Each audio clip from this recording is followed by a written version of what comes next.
Amós, un hombre de humilde procedencia, se dedicaba a la cría de ovejas y al cultivo de sicómoros en Tecoa, un diminuto enclave al sur de Jerusalén.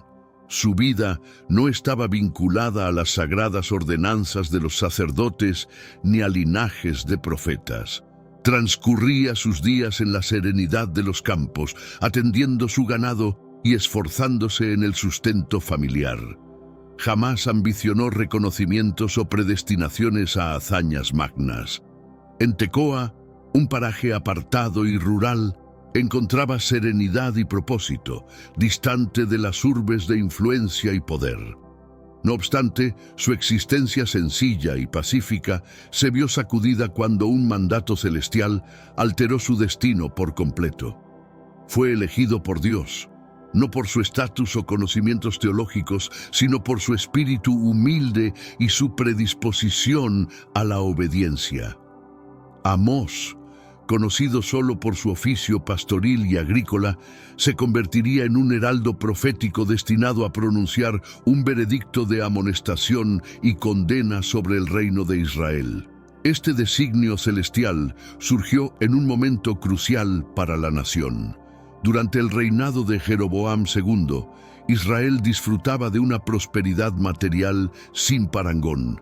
Las fronteras se ensanchaban y la riqueza inundaba las urbes, proyectando una falsa sensación de seguridad y éxito. Sin embargo, tal bonanza se teñía con un declive ético y espiritual pronunciado. Este relato resalta cómo a través de personas simples y fieles, Dios puede obrar grandemente, como refleja 1 Samuel 16:7. Porque Jehová no mira lo que mira el hombre, pues el hombre mira lo que está delante de sus ojos, pero Jehová mira el corazón. Esta elección divina de Amós recalca que la verdadera medida de un hombre yace en su corazón y su disposición a seguir la voluntad divina, no en su posición social o riqueza. En un tiempo donde la equidad se encontraba desvirtuada, los desfavorecidos sufrían opresión y el culto divino se había convertido en un ceremonial hueco, carente de sinceridad y devoción genuina. Fue cuando Dios escogió a Amós. Él, que llevaba una existencia sin sobresaltos en Tecoa, recibió el llamado celestial para dirigirse a Israel y denunciar las injusticias y la corrupción que infectaban la sociedad. Amós no se autodefinía como profeta, ni pertenecía a ningún linaje de videntes. Él mismo declaró que no era ni profeta ni descendiente de profetas. Sin embargo, fue seleccionado por Dios para una misión crucial.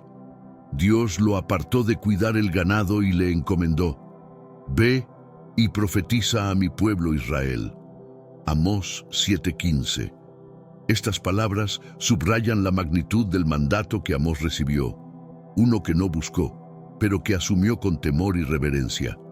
Al aceptar esta tarea divina, dejó la tranquilidad de su vida en Tecoa para enfrentarse al desafío en el reino de Israel, consciente de que su mensaje sería rechazado. Fue enviado a una nación que, pese a su riqueza material, se hallaba en bancarrota espiritual. La valentía de Amós para seguir el llamado de Dios, aun sabiendo las adversidades que enfrentaría, demuestra su fe firme y su confianza en la justicia divina. La misión de Amós estaba clara. Debía anunciar el juicio inminente de Dios sobre Israel por sus pecados. No fue convocado para halagar a los poderosos ni para consolar a los pecadores. Por el contrario, su rol era ser un portavoz de la verdad, denunciando la opresión de los desvalidos, la corrupción de los líderes y la falsedad en la adoración que se había vuelto común en Israel. Amós emergió como la voz divina durante una época marcada por una profunda penumbra espiritual, advirtiendo a su pueblo que el tiempo del juicio divino se aproximaba y que el arrepentimiento era la única vía para eludir el desastre inminente. La elección de Amós por parte de Dios nos enseña que a menudo son los menos esperados quienes son llamados a llevar a cabo sus planes más significativos. Un pastor sencillo, Amós se transformó en un profeta cuyo mensaje resonaría a través de los tiempos. Pero antes, comparte este video con alguien a quien aprecias. Nuestra misión más grande en la tierra es difundir la palabra del Señor.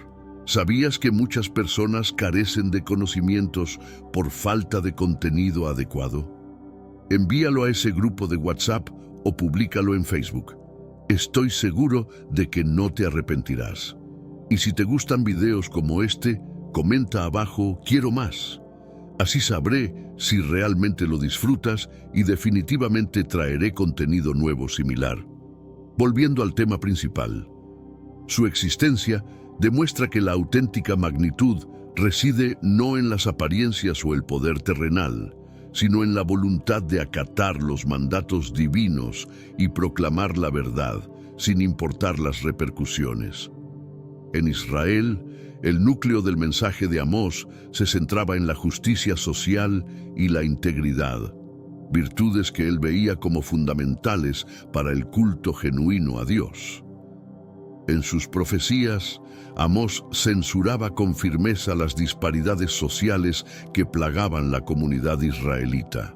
Él observaba cómo los acaudalados y poderosos explotaban a los desamparados, acumulando fortunas a expensas de los más vulnerables. Amós percibía que la bonanza de Israel no se distribuía equitativamente, sino que se acumulaba en manos de unos pocos. Para él, esta desigualdad era una manifestación directa del deterioro moral y espiritual del pueblo, que se había alejado de los preceptos de Dios. Amós no se reprimía al reprender a los ricos que subyugaban a los desfavorecidos y a los influyentes que viciaban la justicia. Proclamaba que la adoración verdadera a Dios era inseparable de la ejecución de la justicia, alineándose con la enseñanza bíblica que dice: aborreced el mal y amad el bien, y estableced la justicia en la puerta. Amós 5:15. Amós 5:15 destaca el núcleo del mensaje de Amós, enfatizando que Dios busca algo más allá de los sacrificios y ceremonias. Desea justicia en las prácticas diarias. Amós condenó a los que frecuentaban los santuarios, pero desatendían las penurias de los marginados, resaltando que una verdadera fe se manifiesta en acciones de compasión y equidad. La vehemencia de Amós frente a las injusticias de su época se alimentaba de la certeza de que Dios no permitiría la corrupción por mucho tiempo. Predicaba que el castigo divino se cernía sobre Israel si la población no se arrepentía y enmendaba su conducta. Para ilustrar la inminencia de este juicio, Amós empleó metáforas impactantes, comparándolo con el rugido de un león o el avance devastador de un incendio. El león ha rugido, ¿quién no temerá? El Señor Dios ha hablado, ¿quién no profetizará? Amós 3:8. Esta frase subraya la premura de su advertencia. El momento de actuar era inmediato, para evitar un desenlace funesto.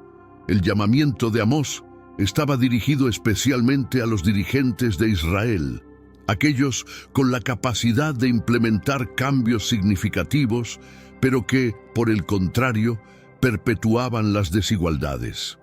Criticaba severamente a los jueces venales, a los mercaderes fraudulentos y a los líderes espirituales que ignoraban las injusticias que proliferaban en su entorno. Amós emergió como el portavoz de aquellos marginados, abogando por la equidad en representación de los desfavorecidos. Su proclamación era una exhortación para que Israel se reconciliase con el Creador mediante el ejercicio del derecho y la moralidad, ya que, de lo contrario, todas las ceremonias de fe resultarían infructuosas. Aunque severas, las declaraciones de Amós no carecían de esperanza. Si la comunidad se arrepentía y reanudaba sus prácticas equitativas, el Señor les concedería perdón y restauraría el bienestar nacional. Sus palabras permanecen como un recordatorio vigoroso de que para el Señor el derecho social es mandatorio, no meramente una alternativa. El texto de Amós nos insta a evaluar nuestras acciones y a ponderar cómo interactuamos con los demás, en particular con los más desprotegidos. Conforme a Amós, la adoración genuina se manifiesta en actos que fomentan la equidad y la integridad, transformando así nuestro entorno en un espejo más preciso de los deseos del Altísimo. Las revelaciones otorgadas a Amós estaban repletas de simbolismo y representaron señales contundentes para Israel. Destacablemente profunda fue la visión del plomada. Esta revelación se presentó cuando el Señor estaba mostrando al profeta la realidad de Israel, una nación que, pese a su prosperidad material, se hallaba en declive espiritual y decadencia moral. Amós, ya conocido por sus numerosas profecías de advertencia y condena, interpretó esta visión como la certificación de un castigo próximo que el Señor impondría sobre su pueblo. En palabras del propio Amós, pongan en orden su vida, busquen el bien y no el mal para que vivan. Así el Señor, el Dios de los ejércitos, estará con ustedes como ustedes dicen que lo está. Odien el mal, amen el bien, establezcan la justicia en la corte. Amós 5:14-15.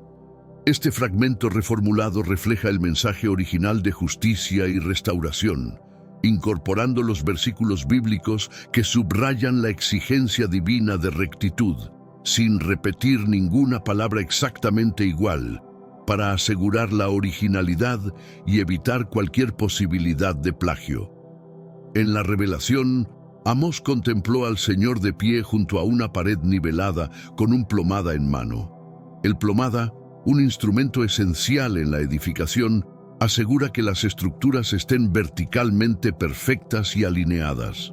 Su presencia en la visión cargaba un significado profundo. Tal como el plomada verifica la verticalidad de un muro, así el Señor evaluaba la moralidad del pueblo israelita. Al preguntarle a Amós qué observaba, el profeta indicó haber visto el plomada. La reacción divina ante esta visión fue un pronunciamiento grave y definitivo. Hermanos míos, estamos viviendo los últimos días en esta tierra. Quiero recalcar que ya todas las profecías se están cumpliendo y se acerca el momento del fin. Te pregunto ahora, si hoy fuera el día del rapto de la iglesia, ¿estás preparado? Decidí lanzar para ustedes mi libro digital Caminos de la Revelación, descifrando la Biblia por completo. Es exclusivo de nuestro canal y ya ha ayudado a miles de personas en todo el mundo a prepararse para este gran día. Sumérgete ahora mismo en las profundidades de Palabra de Dios y prepárate para este gran día descargando este material que enriquecerá tu vida espiritual. No pierdas el tiempo. Haz clic en el enlace disponible en el primer comentario fijado y descarga de inmediato. Las unidades son limitadas, por lo que es crucial actuar. Ahora, para asegurar el acceso a este poderoso material, hazlo ahora antes de que se acaben las unidades. Dios explicó que había colocado el plomada entre su pueblo, Israel, y que no lo ignoraría más. Esta declaración señalaba que el Señor utilizaba el plomada como símbolo para juzgar la integridad espiritual de Israel, y los hallazgos eran desalentadores.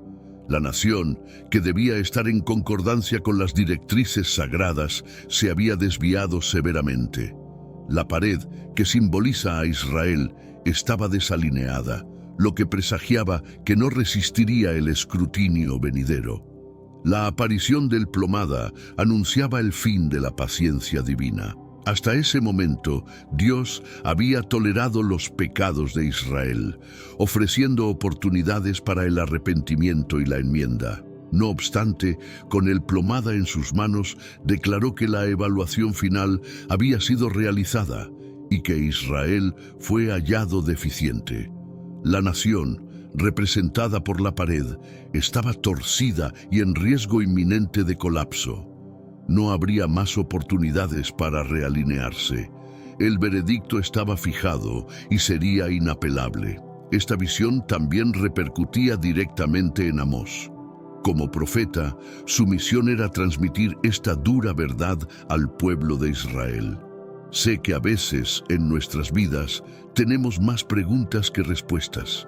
Si te sientes perdido y buscas claridad, tenemos algo para ti. Caminos de la Revelación, descifrando la Biblia por completo. Un libro lleno de enseñanzas y respuestas, disponible ahora como un regalo en el primer comentario. No te pierdas la oportunidad de transformar tu vida y entender el verdadero propósito de estos desafíos. La revelación del Plomada, con su evidente sencillez, subrayaba el encargo de Amós de declarar la verdad, por más severa que resultara. Estaba convocado a proclamar que el dictamen divino era ineludible dada la profunda arraigada injusticia y corrupción en la sociedad de Israel.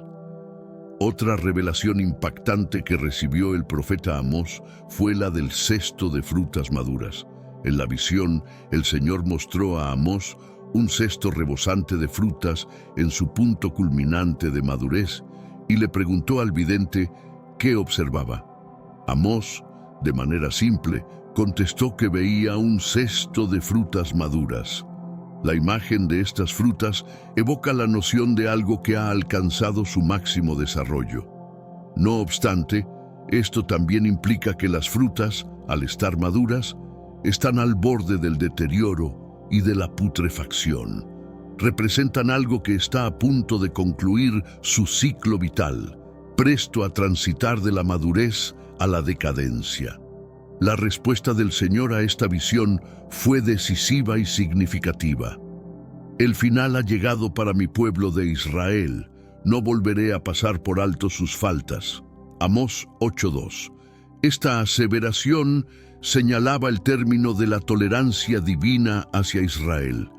Así como las frutas del cesto estaban próximas a descomponerse, el pueblo de Israel había alcanzado el límite de su maldad y el tiempo para el arrepentimiento estaba agotándose.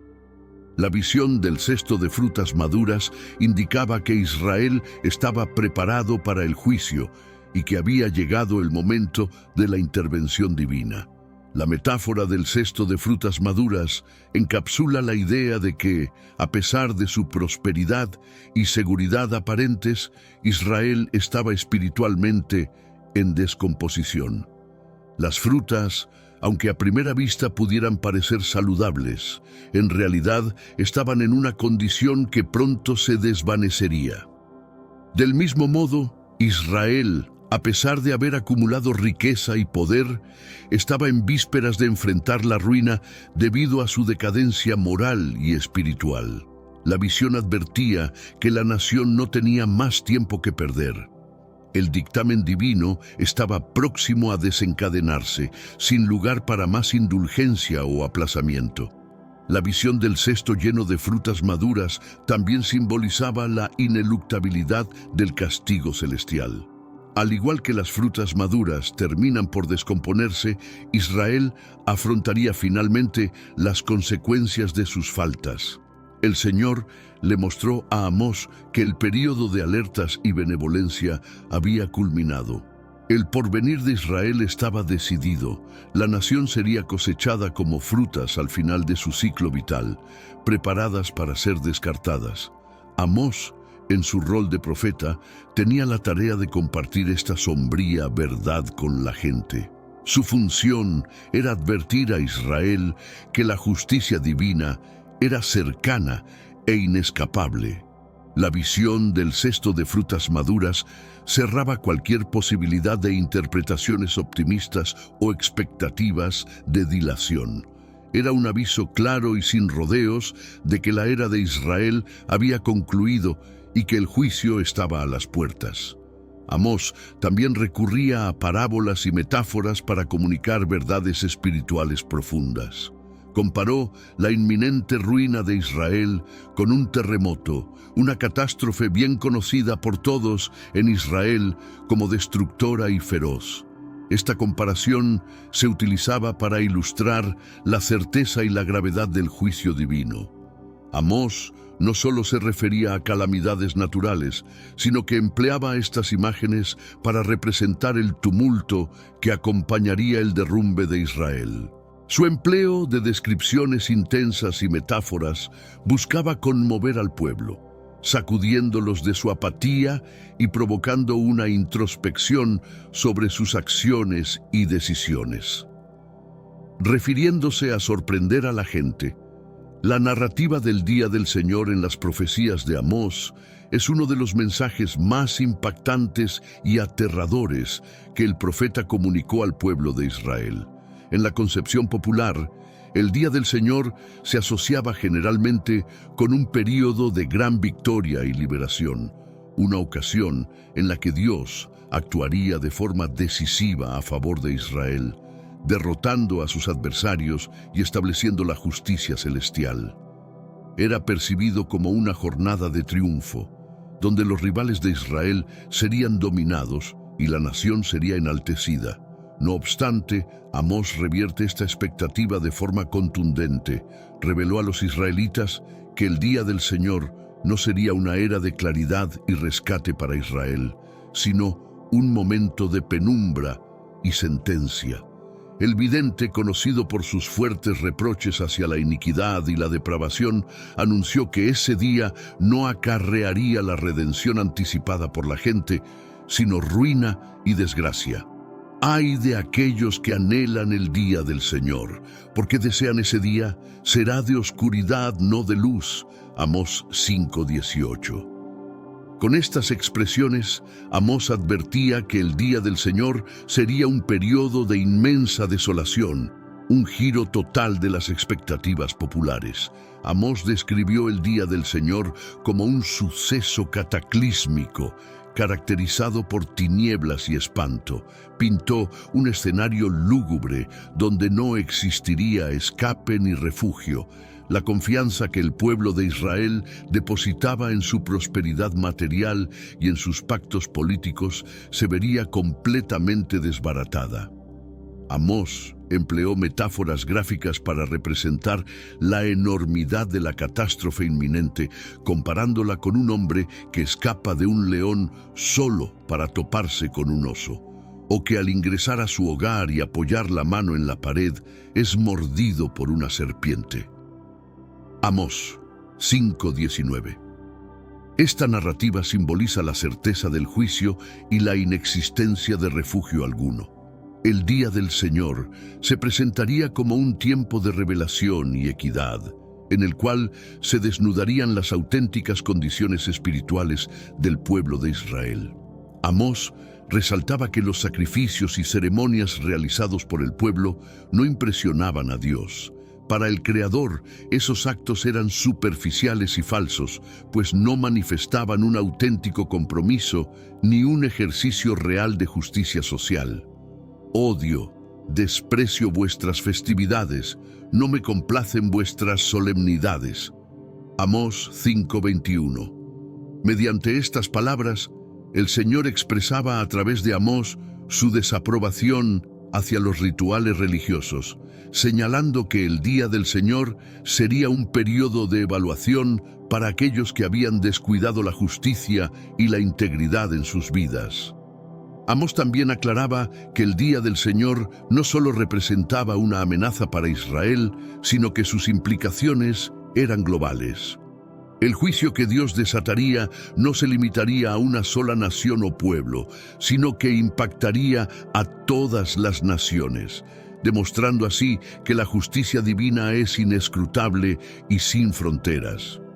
Esta visión del Día del Señor como un evento de juicio mundial amplificaba el mensaje de Amós y reiteraba la idea de que Dios es el juez supremo de toda la tierra, no solo de Israel. En su prédica, Amós subrayaba que el Día del Señor era una convocatoria al arrepentimiento. Instaba al pueblo a buscar a Dios con todo su corazón y a enmendar sus rumbos antes de que fuera demasiado tarde. Para Amós, el Día del Señor no solo auguraba calamidad, sino que también advertía que aún había una oportunidad para la rectificación, para regresar a Dios y eludir el desastre. No obstante, su advertencia también era clara en señalar que sin un genuino arrepentimiento, el juicio sería inexorable. Las profecías de Amós no se circunscribían al reino de Israel. Asimismo, pronunciaba juicios divinos sobre las naciones vecinas. Damasco, Gaza, Tiro, Edom, Amón y Moab eran blanco de sus advertencias proféticas. Cada una de estas naciones era acusada de perpetrar atrocidades que transgredían las leyes morales y humanitarias, como la violencia exacerbada, la traición, la crueldad desmedida y la opresión de los débiles. A través de estas proclamas, Amós mostraba que la justicia de Dios no se restringía a Israel, sino que era una justicia universal, donde todas las naciones serían evaluadas por sus actos. Amós inició sus profecías contra las naciones vecinas con una reprimenda hacia Damasco, la capital de Siria, reprochándola por su crueldad en los enfrentamientos con Gilead. Denunció a los sirios por machacar a Gilead con trillos de hierro, Amós 1:3, una metáfora que refleja la severidad y deshumanización de sus actos. Asimismo, Gaza, un importante enclave filisteo, fue reprobada por apresar comunidades enteras y comerciarlas como esclavos. La codicia y la falta de misericordia que impulsaron estos actos fueron vehementemente censuradas por Amós, quien profetizó que el fuego del juicio divino consumiría los muros y palacios de estas ciudades. Tiro, célebre por su opulencia y comercio, también recibió condena de Amós. A pesar de su antigua alianza con Israel, Tiro quebrantó dicho pacto al entregar un grupo de refugiados a sus enemigos, un acto de traición que Dios no pasaría por alto. Amós vaticinó que la devastación sobrevendría a Tiro como resultado de su perfidia, ilustrando que Dios prioriza la lealtad y la justicia sobre los intereses económicos y políticos. El mensaje de Amós a Tiro enfatiza que las alianzas deben fundarse en principios éticos firmes y no en ventajas momentáneas. Edom, Amón y Moab, otras naciones limítrofes de Israel, también fueron objeto de las profecías de Amós. Edom fue reprochado por su hostilidad persistente y violenta contra Israel, mientras que Amón fue acusado de cometer atrocidades contra mujeres embarazadas en tiempos bélicos para expandir su territorio a toda costa. Moab fue reprobado por ultrajar a los muertos al incinerar los huesos del rey de Edom. Estas acciones brutales y deshumanizantes que transgredían tanto las leyes divinas como los principios elementales de la decencia humana eran intolerables para el Señor, y Amós anunció que estas naciones enfrentarían el juicio divino como consecuencia. Por estas razones, la labor de Amós estuvo marcada por una intensa oposición y hostilidad, tanto de los líderes religiosos como del pueblo de Israel. Como un vidente que denunciaba la injusticia y la corrupción, Amós enfrentó una considerable resistencia de aquellos que se beneficiaban del orden establecido. Sus declaraciones, llenas de la verdad divina, representaban un desafío directo a los intereses de los poderosos, quienes buscaban acallar al profeta frente a sus severas admoniciones. Amós no gozaba de popularidad como profeta. Su mensaje perturbaba la calma ilusoria en la que muchos se cobijaban, revelando las profundas fisuras de la sociedad israelita. Uno de los momentos más significativos de la resistencia que Amós experimentó fue su enfrentamiento con Amasías, el sacerdote de Betel, que trató de expulsarlo de Israel. Amasías, en su rol como sacerdote de Betel, ostentaba una posición de gran influencia y responsabilidad. Se encargaba de preservar el culto en el santuario real, un sitio que había cobrado importancia política durante el reinado de Jeroboam II. Amasías estaba comprometido con el sistema vigente y cualquier amenaza a la estabilidad religiosa y política de Betel era percibida como un peligro para el reinado mismo.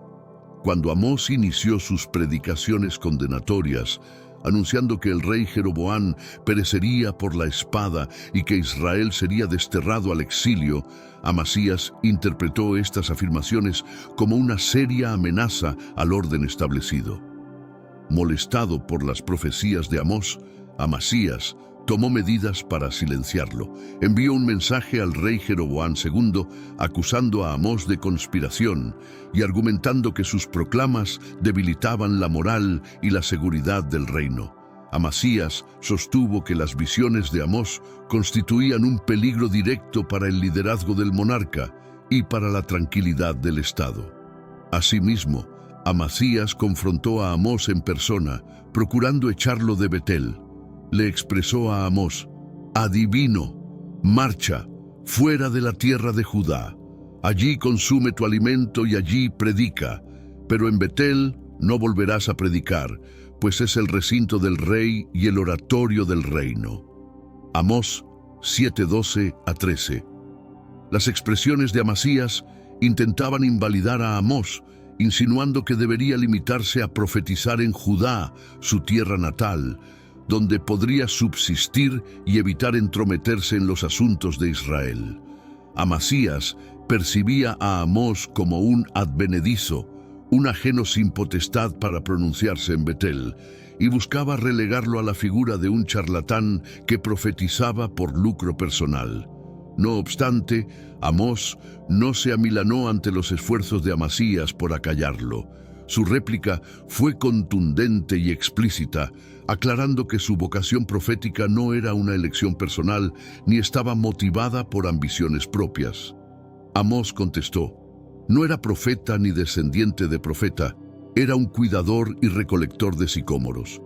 Pero el Señor me sacó de cuidar el ganado y el Señor me instruyó: ve, predica a mi pueblo Israel».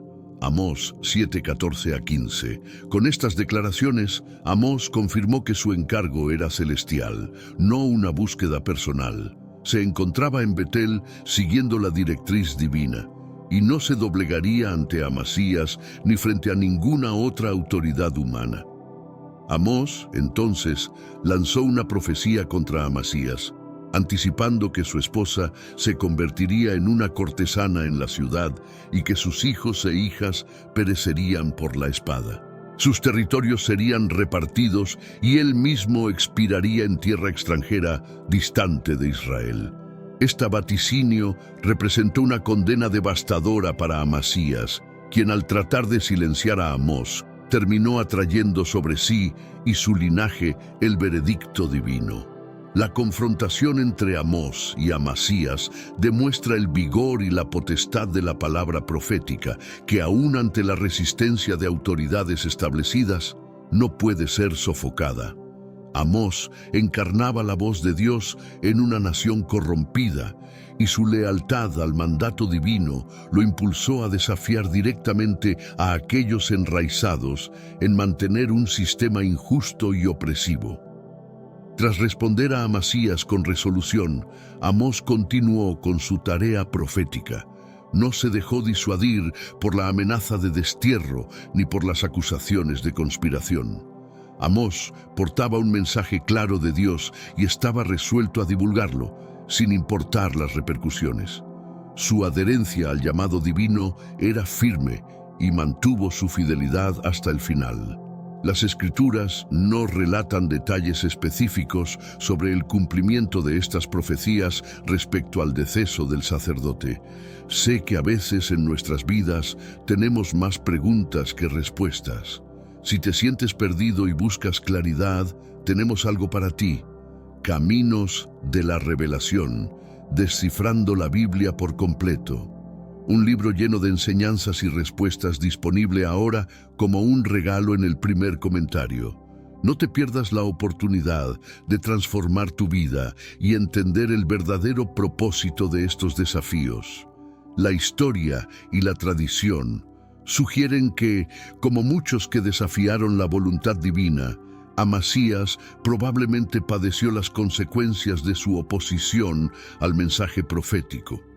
El reino de Israel, bajo el reinado de Jeroboam II, continuó disfrutando de prosperidad material por un tiempo, pero, conforme predijo Amós, esta bonanza fue seguida por un período de decadencia y catástrofe. Poco después del ministerio de Amós, el reino cayó ante los asirios y numerosos israelitas fueron exiliados, tal como el profeta había advertido. Si Amasías sobrevivió para presenciar el cumplimiento de estas profecías, habría sido testigo de la devastación de Israel y la caída de Betel, el santuario donde servía como parte del castigo divino sobre la nación. Aunque Amasías es recordado por sus severas profecías de condena contra Israel, su mensaje no era de completa desolación. Al concluir su libro, emerge un mensaje de esperanza y restauración que revela la naturaleza misericordiosa de Dios. Amasías, aunque destacado por sus advertencias rigurosas, también comunicó un mensaje de redención para aquellos que retornaran a Dios. Profetizó que, después del tiempo de castigo, Dios restauraría el remanente fiel de Israel, brindando renovación y bendiciones al pueblo.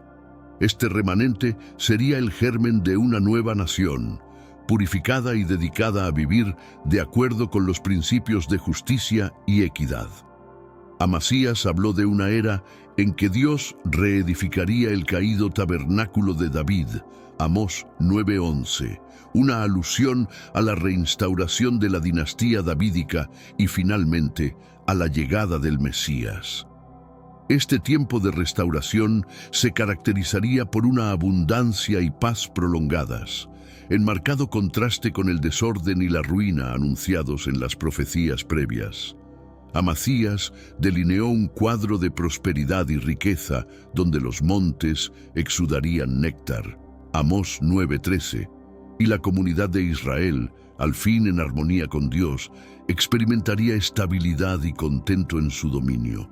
Esta proyección del futuro no solo proporcionaba alivio, sino que también fortalecía la fe en que Dios no abandonaría definitivamente a su gente.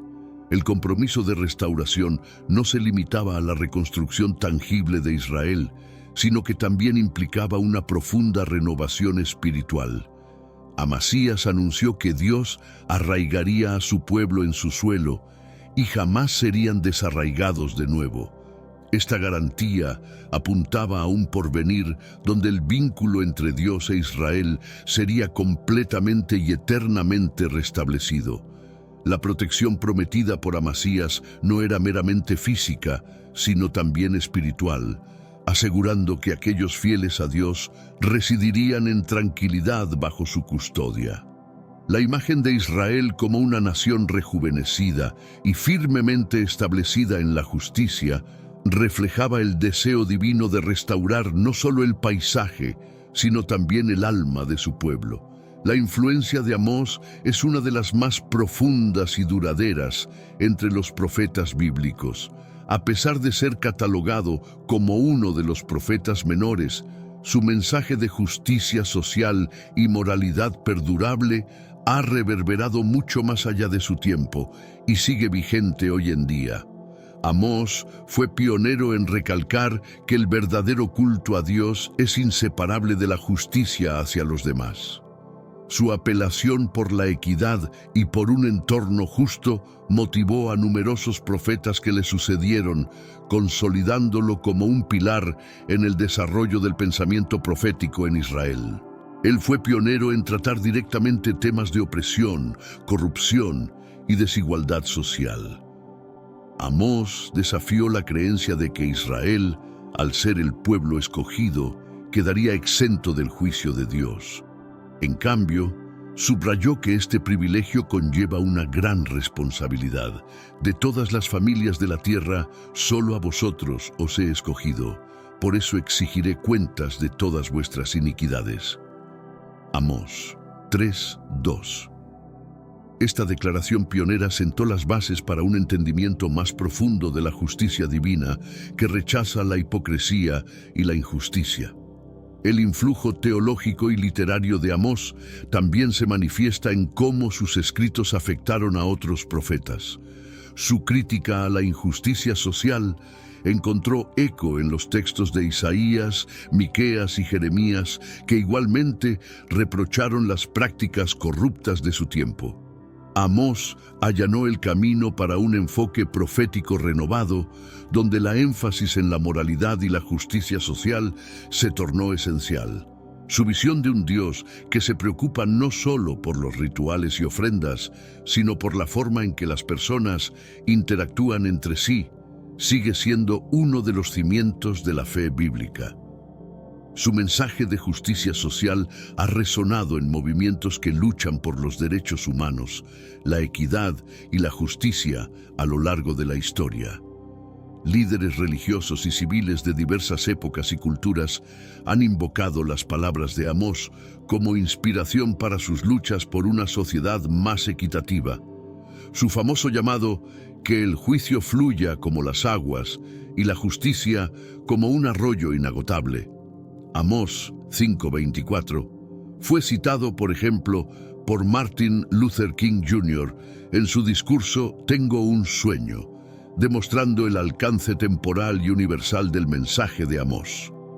Ahora que conoces la historia de Amós y su confrontación con Amasías, es imposible ignorar el impacto que la valentía y la integridad de Amós nos dejan.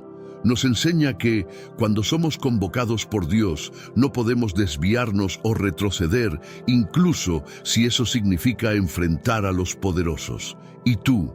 ¿Estás dispuesto a escuchar y obedecer la voz de Dios, incluso si eso significa enfrentar desafíos y adversidades? ¿O tú, como Amasías, te complaces en tu posición y resistes aceptar la verdad que exige cambios? La elección es tuya, pero recuerda, el juicio divino es inevitable y la justicia de Dios prevalecerá. Si esta historia te ha tocado y desafiado a reflexionar sobre tu propia vida y cómo has respondido al llamado de Dios, entonces no dejes que pase desapercibido.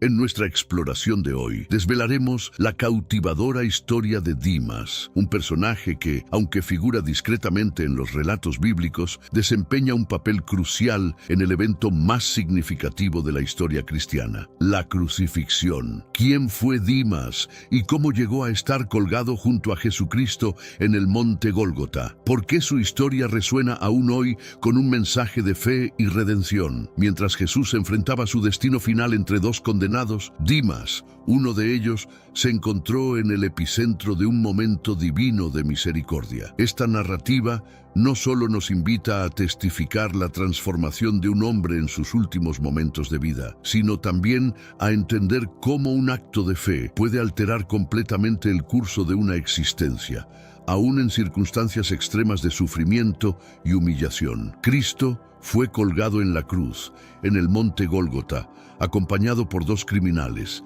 Dimas y Gestas. En medio del sufrimiento y la humillación, se presentó una oportunidad extraordinaria para la misericordia y la salvación, transformando para siempre el destino de Dimas. Esa transformación comenzó en una noche oscura en el jardín de Getsemaní. Consciente de su destino inminente, Jesús se apartó de sus seguidores para orar en soledad. Elevó una súplica llena de angustia al Padre. Padre, si es posible, líbrame de este sufrimiento, pero que se cumpla tu voluntad, no la mía. Lucas 22:42. Al regresar, encontró a sus discípulos dormidos, incapaces de compartir su vigilia. La calma del lugar se vio pronto interrumpida por el ruido de pasos apresurados y el fulgor de antorchas. Judas, uno de los discípulos, lideraba una turba armada hacia Jesús, señalándolo con un beso, el signo convenido para su identificación. Judas, ¿traicionas al Hijo del Hombre con un beso? Lucas 22:48. Interpeló Jesús, su voz teñida de tristeza y desencanto. Los soldados procedieron a detener a Jesús. En un acto reflejo de lealtad, Pedro desenvainó su espada y le cortó la oreja a Malco, un sirviente del sumo sacerdote. Pero Jesús, mostrando su naturaleza divina y compasiva, sanó la herida y reprendió a Pedro por su violencia. Luego, Jesús fue llevado ante el Sanedrín, donde los líderes religiosos le aguardaban con acusaciones listas. ¿Eres tú el Mesías? el Hijo del Dios bendito? Fue el interrogante directo del sumo sacerdote. Sí, soy yo. Y veréis al Hijo del Hombre sentado a la derecha del poder, viniendo en las nubes del cielo. Marcos 14:62. Respondió Jesús, lo cual enfureció a los presentes y selló su sentencia de muerte. Dado que los judíos no podían ejecutar a nadie, Jesús fue entregado a Poncio Pilato, el gobernador romano. Pilato, pragmático y reacio a juzgar sin fundamento, reconoció la envidia detrás de las acusaciones. No encuentro delito en este hombre, afirmó. Así, mientras Jesús enfrentaba su destino, Dimas observaba, presenciando una demostración sin precedentes de gracia y redención que marcaría su última reflexión. Mientras Jesús se enfrentaba a sus últimas horas, Dimas, al observar la dignidad con la que Jesús aceptaba su destino, experimentó una profunda transformación interior. Rodeado de burlas y desprecio, optó por un camino distinto al del resentimiento. Impulsado por el ejemplo de amor y perdón de Jesús, quien incluso en su agonía ofreció consuelo a otros, Dimas encontró el valor para buscar la redención. Dirigiéndose a Jesús, le rogó, «Acuérdate de mí cuando entres en tu reino». Lucas 23:42, a lo que Jesús respondió con una promesa de salvación eterna, marcando un momento trascendental en la vida y después de la muerte de Dimas. Pero antes de continuar, comparte este video revelador con alguien que amas. Puede ser por WhatsApp o incluso Facebook. Nuestra misión como creyentes es difundir a tantas personas como sea posible las enseñanzas de nuestro Señor. Y si buscas el camino de Dios y te gustan contenidos como este, comenta abajo, «Yo te acepto, Jesús». Solo así sabré si realmente quieres nuevos estudios como este. Ante la creciente presión de la muchedumbre y las autoridades eclesiásticas, Pilato buscaba una salida para no inculparse en la decisión final. Propuso al pueblo elegir entre liberar a Jesús o a Barrabás, un conocido delincuente. Manipulada por los líderes religiosos, la multitud escogió a Barrabás y vociferó pidiendo la crucifixión de Jesús. Frente a la insistencia popular y tras intentos infructuosos por apaciguar los ánimos, Pilato se lavó las manos ante la congregación, declarando su desvinculación del destino de Jesús. «Me declaro libre de la sangre de este justo. Esta responsabilidad recae en vosotros». Luego entregó a Jesús a la brutalidad de los soldados romanos. Los militares, sin piedad, flagelaron a Jesús con un flagrum, una herramienta diseñada para mutilar severamente la carne. No satisfechos con su sufrimiento, le colocaron una corona de espinas y un manto púrpura, y en su mano pusieron una caña como burla a su realeza, escarneciéndolo como el rey de los judíos. Con el alba, y a pesar de su estado debilitado y ensangrentado, Jesús fue obligado a llevar su propia cruz hacia el monte Gólgota. La procesión era una amalgama de emociones, desde la curiosidad morbosa hasta el odio visceral, y aunque pocos, algunos corazones mostraban compasión. Entre ellos, Dimas, un convicto también destinado a la crucifixión aquel día, observaba. Conocía de rumores los milagros de Jesús, pero nunca imaginó ver a este hombre mantener la calma y la dignidad frente a tal adversidad. El viaje a través del monte, cargando su cruz, iniciaba un capítulo que transformaría radicalmente la existencia de Dimas. La multitud seguía cada paso, algunos con burlas, otros llorando por la trágica escena.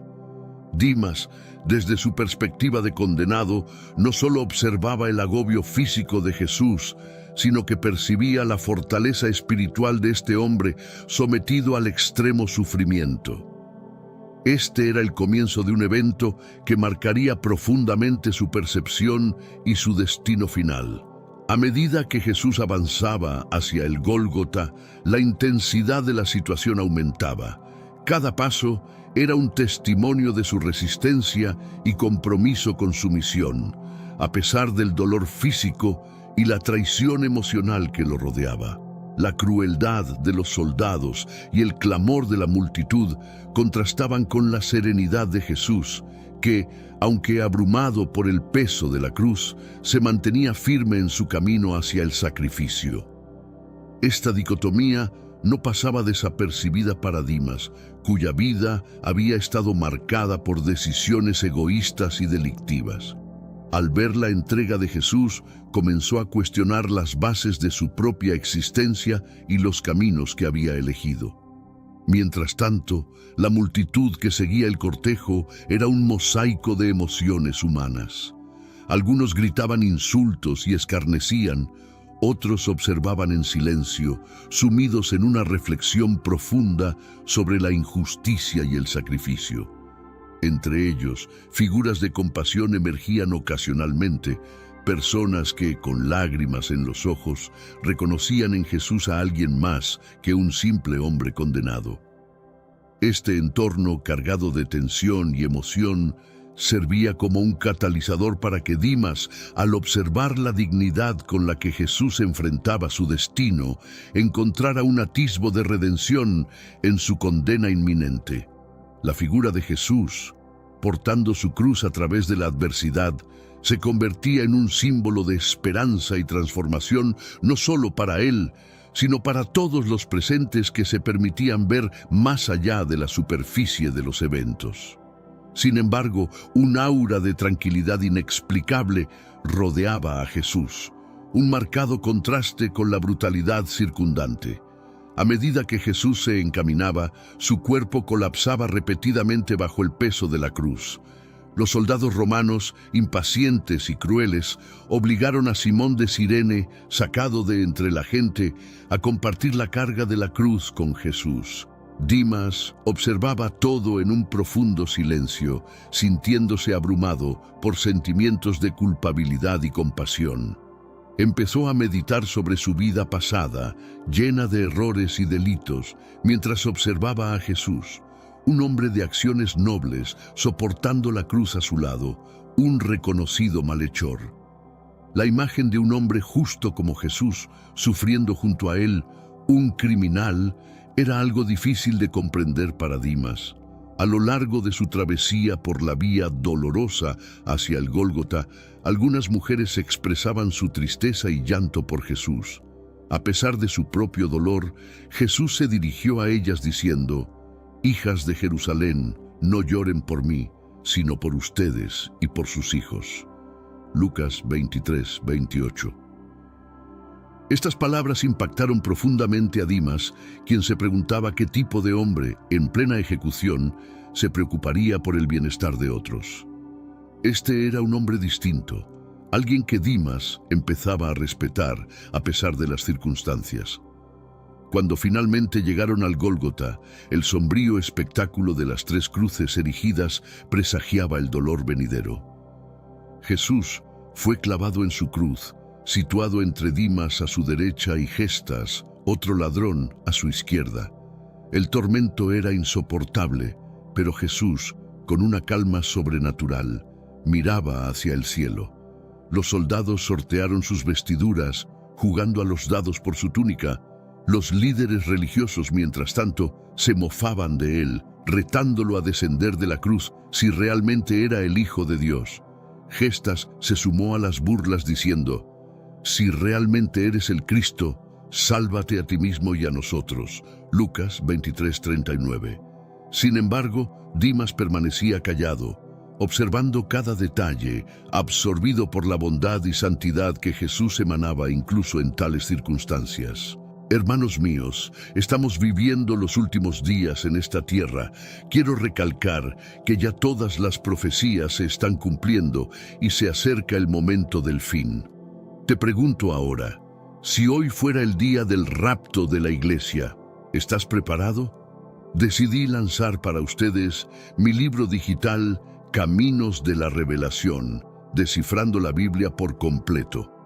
Es exclusivo de nuestro canal y ya ha ayudado a miles de personas en todo el mundo a prepararse para este gran día. Sumérgete ahora mismo en las profundidades de Palabra de Dios y prepárate para este gran día descargando este material que enriquecerá tu vida espiritual. No pierdas el tiempo. Haz clic en el enlace disponible en el primer comentario fijado y descarga de inmediato. Las unidades son limitadas, por lo que es crucial actuar. Ahora, para asegurar el acceso a este poderoso material, hazlo ahora antes de que se acaben las unidades. Estando en la cruz junto a Jesús, Dimas experimentaba una transformación interna. Veía en Jesús una bondad y pureza que nunca había encontrado en nadie más. La forma en que Jesús oraba por aquellos que lo crucificaban y mostraba compasión incluso en medio del sufrimiento, llevó a Dimas a reconsiderar su propia vida y sus acciones.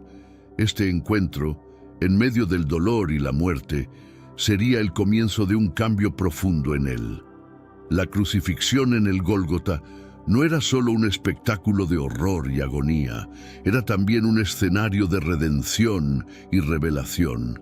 Jesús, clavado y soportando un dolor inimaginable, enfrentaba la burla continua, mientras los soldados romanos, indiferentes a la dignidad del condenado, jugaban por su túnica intacta. Sobre Jesús, un letrero proclamaba en varios idiomas: Jesús de Nazaret, Rey de los Judíos. Una ironía cruel para muchos, pero una verdad profunda para otros. Como Dimas, que colgado a su lado, veía todo con una mezcla de horror y admiración. Reconocía su merecido castigo, pero sabía que Jesús era inocente, un hombre cuyo único mensaje había sido el amor y el perdón. Mientras tanto, Gestas continuaba insultando a Jesús, desafiándolo a salvarse a sí mismo y a ellos. Dimas ya no toleraba la injusticia de esas declaraciones. ¿No sientes temor de Dios, aunque padecemos la misma sentencia?, cuestionó Dimas a Gestas con un tono lleno de desesperanza y anhelo.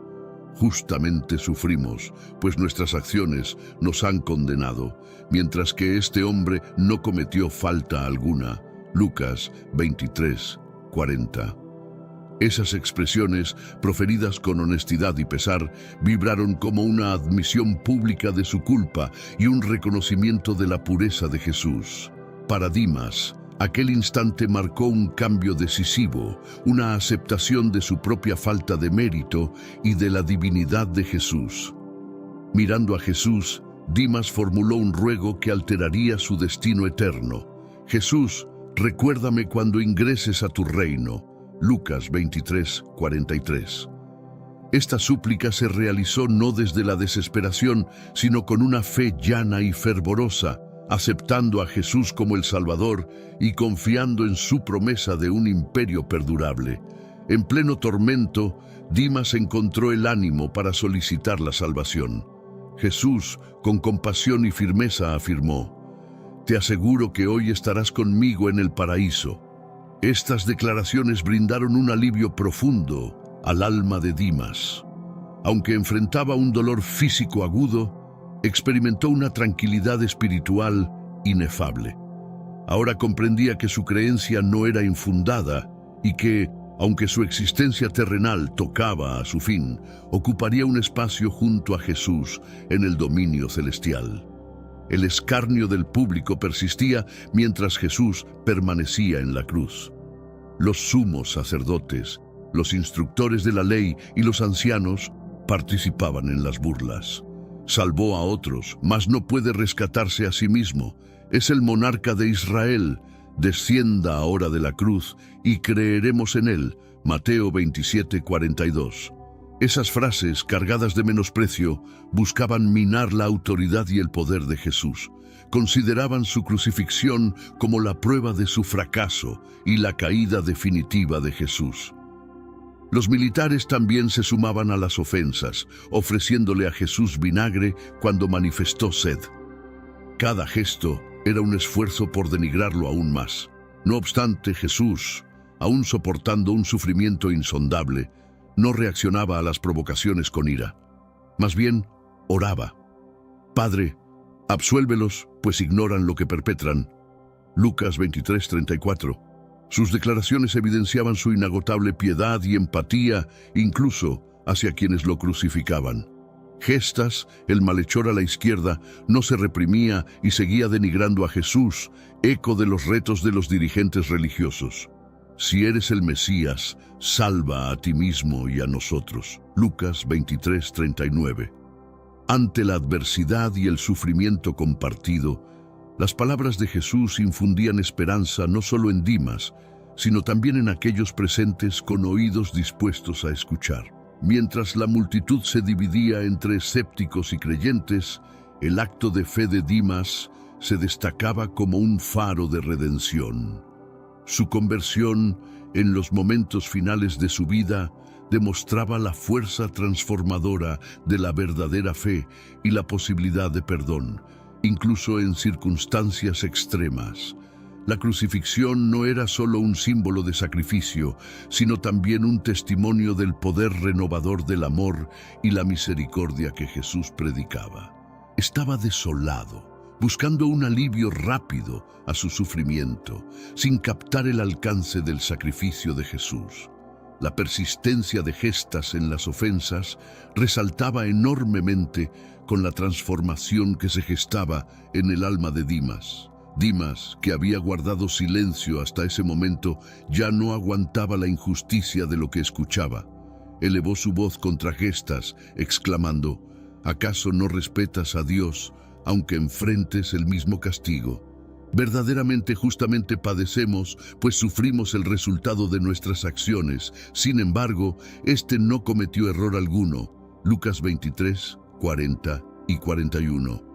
Con estas declaraciones, Dimas no solo defendía la pureza de Jesús, sino que también admitía su propio error.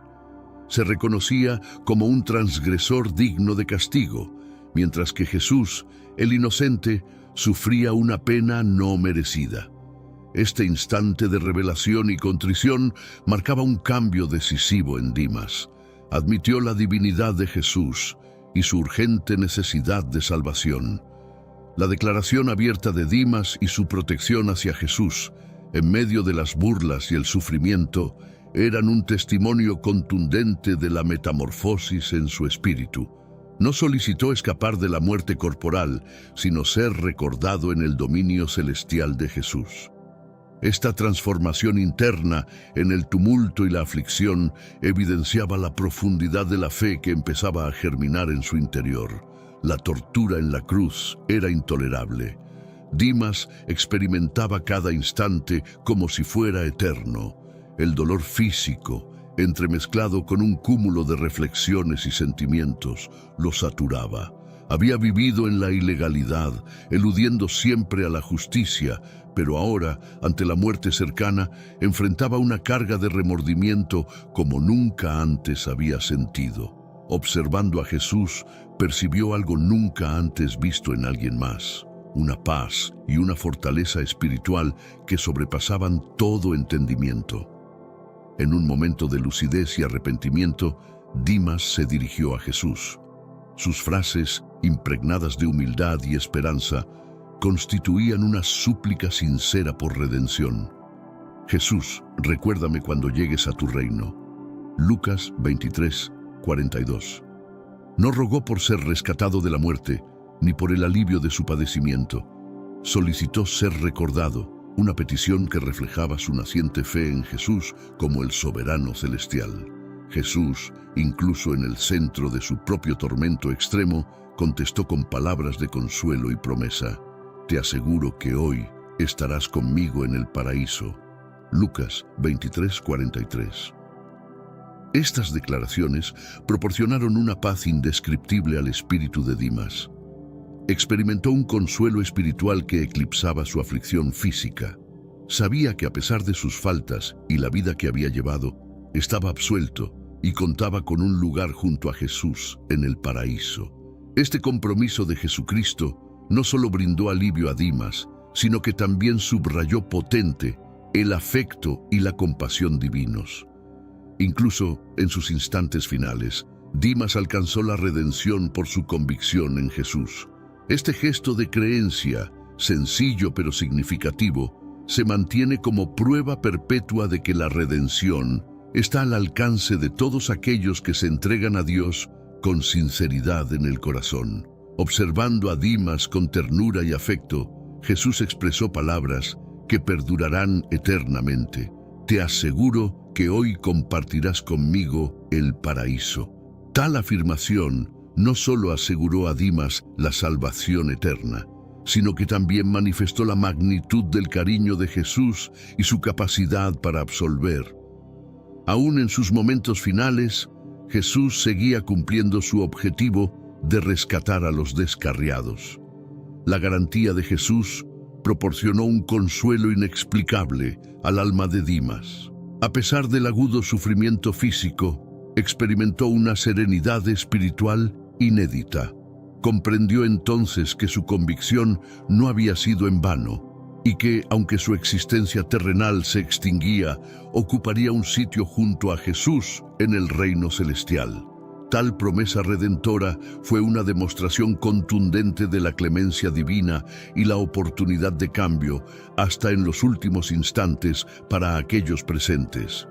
Constituyó una verificación de la naturaleza salvadora del cometido de Jesús, evidenciando que la redención estaba accesible para todos, sin importar su historia o las faltas cometidas. Este episodio fue una muestra evidente de que la misericordia divina es ilimitada y que el arrepentimiento verdadero puede conducir a la redención. La muerte de Jesús se acompañó de una oscuridad extraordinaria que envolvió la tierra desde el mediodía hasta las 3 de la tarde. El ambiente se volvió denso y pesado, como si el universo mismo lamentase la pronta muerte de Jesús en la cruz. Jesús padecía un dolor inconcebible. Su cuerpo se encontraba agotado y su alma oprimida por los pecados del mundo. En los últimos instantes de su vida, Jesús exclamó con una voz que retumbó en el monte Calvario: Dios mío, ¿por qué me has desamparado? Mateo 27:43. Este lamento de profunda desesperación tocó profundamente a todos los presentes, incluido Dimas, quien compartió el tormento de Jesús como propio. Con las pocas fuerzas que le quedaban, Jesús articuló sus últimas palabras: Padre, en tus manos encomiendo mi alma. Lucas 23:46. Con esas palabras, entregó su vida. En el preciso momento en que Jesús exhaló su último aliento, la tierra se estremeció violentamente, se formaron fisuras en el suelo y el velo del templo se rasgó de arriba a abajo. Este suceso simbólico marcó la apertura de un nuevo sendero directo hacia Dios mediante el sacrificio de Jesús. El velo sagrado que antes separaba el Sancta Sanctorum del resto del templo ahora estaba desgarrado, señalando que todos podían acercarse a Dios sin intermediarios terrenales. En esta atmósfera cargada de significado, los que estaban presentes presenciaron no solo la consumación de una vida dedicada al servicio y la redención, sino también el comienzo de una nueva era de esperanza y acceso directo a lo divino. Este momento trascendental confirmó la promesa de reconciliación universal promovida por Jesús, haciendo evidente que las barreras que separaban a la humanidad de lo sagrado habían sido eliminadas. Ahora, cada persona, sin distinción, tenía la posibilidad de acercarse a Dios y recibir su gracia redentora, un legado de amor inquebrantable que Jesús dejó para todos, un llamado a vivir en la luz de su sacrificio y enseñanzas. Para Dimas, esos signos sobrecogedores validaban aún más la divinidad y el carácter sacro de Jesús. No era testigo de la muerte de un simple mortal justo, sino de la consumación de un mandato celestial. El sentimiento del centurión romano encargado de la ejecución fue de firme convencimiento. Indudablemente, ese hombre era el Hijo de Dios, según Marcos 15:39. Tal reconocimiento por parte de un comandante romano, una figura ajena a la fe judía, incrementó la validez de lo que Dimas ya sospechaba. se encontraba en presencia del auténtico Hijo de Dios. Las declaraciones de Jesús y los acontecimientos que siguieron a su fallecimiento resonaron profundamente entre los asistentes. La gente que antes lo despreciaba y ridiculizaba, ahora permanecía muda, con muchos ponderando el alcance de lo que acababan de atestiguar. La oscuridad que se apoderó de la tierra durante 3 horas se interpretó como una señal del descontento divino y el duelo del cielo. Para Dimas, este instante señaló el cambio definitivo en su trayectoria espiritual. Moría al lado del Redentor, lo cual le confería una paz indescriptible. A pesar del intenso dolor físico, el eco de la muerte de Jesús tuvo un impacto inmediato y trascendental para todos los presentes. La tierra se sacudió, las piedras se fragmentaron y muchas tumbas se abrieron, liberando a santos que se mostraron en Jerusalén, según Mateo 27, 51-53. Estas manifestaciones sobrenaturales provocaron gran asombro y reverencia, consolidando la convicción de que Jesús era verdaderamente el Hijo de Dios. Los escépticos que antes se mofaban ahora estaban mudos, sobrecogidos por el temor a lo que acababan de presenciar. Muchos comenzaron a cuestionar la severidad de sus actitudes y algunos se golpeaban el pecho en gesto de contrición. Conforme la quietud se asentaba entre la multitud, muchos empezaron a dispersarse lentamente, llevándose consigo la resonancia de lo acontecido, una mezcla de temor y asombro. En sus corazones se sembraba una nueva comprensión sobre la figura de Jesús, provocando un replanteamiento de sus creencias y actitudes. Este profundo cambio interno prometía propagarse más allá de los muros de Jerusalén, sugiriendo el inicio de una transformación espiritual en la sociedad. Lo que presenciaron aquel día no sería simplemente recordado como un evento trágico, sino como el nacimiento de una nueva esperanza, una invitación abierta a reconsiderar el camino hacia lo divino y redescubrir la misericordia y el amor incondicional que Jesús había predicado. Bajo la cruz, María, la madre de Jesús, estaba sumergida en el dolor, aunque su fe la mantenía firme. A su lado se encontraba Juan, el discípulo querido, a quien Jesús había confiado el cuidado de su madre. Sus lágrimas silenciosas revelaban una mezcla de profundo sufrimiento y la esperanza mantenida por la promesa de resurrección. Para Dimas, el ocaso de Jesús fue un momento de profunda revelación. Comprendió que Jesús no era solamente un hombre de bien, sino el mismísimo Hijo de Dios. Esta epifanía lo cambió de manera radical, dándole la certeza de que había obtenido la redención. Afrontando su propia muerte dolorosa, Dimas sentía una paz interna que nunca había experimentado. Era consciente de sus faltas y del camino que había recorrido, pero se sabía perdonado y confiado en la promesa de Jesús de unirse a Él en el paraíso. Aunque los textos sagrados no ofrecen más detalles sobre el destino final de Dimas, las palabras de Jesús garantizaron su salvación eterna. Establecerás tu morada conmigo en el paraíso. Palabras de Lucas 23:43 aseguraban a Dimas que, más allá de su pasado delictivo, encontraría redención y paz en el reino de Dios. Este futuro es un testimonio elocuente de la gracia y misericordia divinas, demostrando que la salvación es accesible para todos aquellos que se arrepienten y confían en Jesús. El relato de Dimas actúa como un recordatorio de que nunca es demasiado tarde para buscar el perdón de Dios. Incluso en sus últimos momentos, logró la redención mediante su fe en Jesús. Este relato refuerza el mensaje esencial del Evangelio. La gracia de Dios es copiosa y está disponible para todos, sin importar su pasado. La confesión de Dimas y su anhelo de perdón ilustran que la verdadera transformación empieza en el corazón y es posible en cualquier momento de la vida. Para los primeros seguidores de Cristo, la historia de Dimas sería narrada una y otra vez como un ejemplo palpable de arrepentimiento y fe. Su cambio en la cruz, su reconocimiento de la inocencia de Jesús y su fe en la promesa de redención servirían de testimonio de que la misericordia de Dios está siempre disponible para aquellos que la buscan con sinceridad. La historia de Dimas resonaría en las enseñanzas de los apóstoles y se convertiría en un símbolo de la gracia divina, motivando a muchos a buscar una nueva vida en Cristo y a reflexionar sobre el perdón y la redención. Este relato es una poderosa lección sobre la importancia del perdón y la redención. En esta continua difusión del relato de Dimas, su historia se transforma en una fuente de inspiración para aquellos que enfrentan desafíos y dudas en su propia espiritualidad. Su conversión en el último momento de su vida resalta la inquebrantable compasión de Dios y el poder transformador de la fe genuina.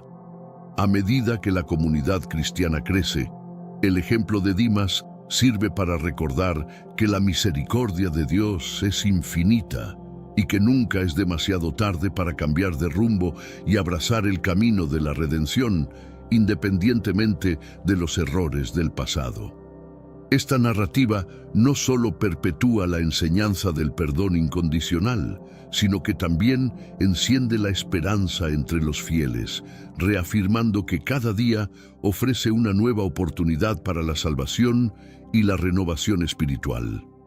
Incluso, en sus momentos finales, halló el favor divino gracias a su creencia en Jesús. Esta historia subraya el núcleo del mensaje del Evangelio. La compasión de Dios es ilimitada y está accesible para todos, sin considerar su historial previo. El arrepentimiento sincero de Dimas también actúa como un ejemplo de contrición auténtica. Aceptó sus faltas, reconoció su responsabilidad y solicitó el perdón de Jesús.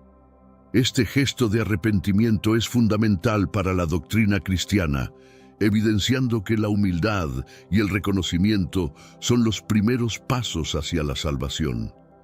La afirmación de Jesús a Dimas, prometiéndole un sitio en el paraíso, subraya la relevancia de una fe clara y honesta. La experiencia de Dimas nos enseña que nunca es tarde para apelar a la misericordia de Dios y que la redención está disponible para todos aquellos que se acercan a Él con un espíritu arrepentido.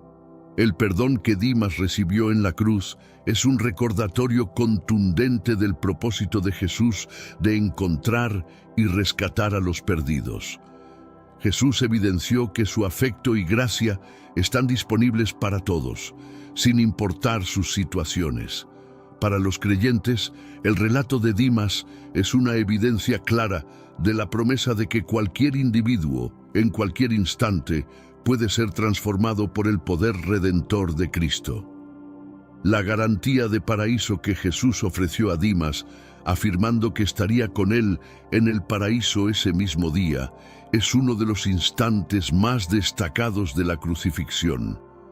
Esta promesa no solo consoló a Dimas, sino que también representó una afirmación potente sobre la realidad de la vida tras la muerte y la esperanza que Jesús proporciona. Para Dimas, en sus últimos instantes, esa promesa lo era todo. Le proporcionó paz y seguridad, sabiendo que sería acogido en el reino celestial. Para los primeros seguidores de Cristo, la promesa del paraíso a Dimas se convirtió en un símbolo de esperanza y salvación. Demostró que la salvación no depende de las acciones, sino de la fe en Jesús. Este episodio refuerza el mensaje central del Evangelio, que todos son bienvenidos al reino de Dios, siempre que se arrepientan y confíen en Jesús. La promesa de Jesús a Dimas es un recordatorio de que la gracia de Dios es generosa y que la vida eterna es accesible para todos los que depositan su fe en Cristo. La relevancia de la fe de Dimas, incluso en sus últimos momentos, fue suficiente para asegurar su salvación.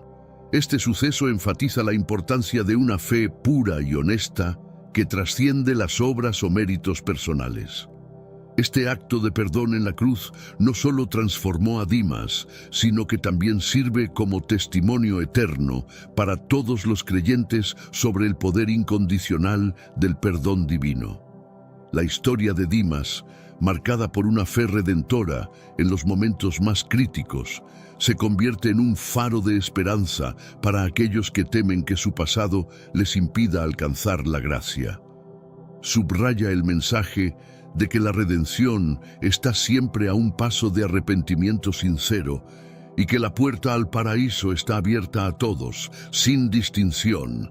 La promesa cumplida a Dimas por Jesús reafirma la convicción de que no importa la magnitud de nuestros errores, la misericordia de Dios está siempre disponible, esperando transformar las vidas a través de un acto genuino de fe. Dimas no logró acumular una vida de acciones virtuosas, pero su convicción en Jesús y su arrepentimiento sincero bastaron para asegurarle un sitio en el paraíso. Este relato destaca profundamente la importancia de la fe y la indulgencia divina. Para la comunidad cristiana, la fe demostrada por Dimas ofrece un aliento robusto de que la salvación es accesible para todos, sin consideración de sus antecedentes. La creencia en Jesús es crucial y la gracia divina es suficiente para sobrepasar todas las transgresiones. La historia de Dimas nos recuerda que una fe auténtica comprende un reconocimiento humilde de nuestra necesidad de salvación y una confianza pura en las promesas de Jesús. La transformación interna que experimentó Dimas en la cruz, de criminal a hombre de fe, es significativa.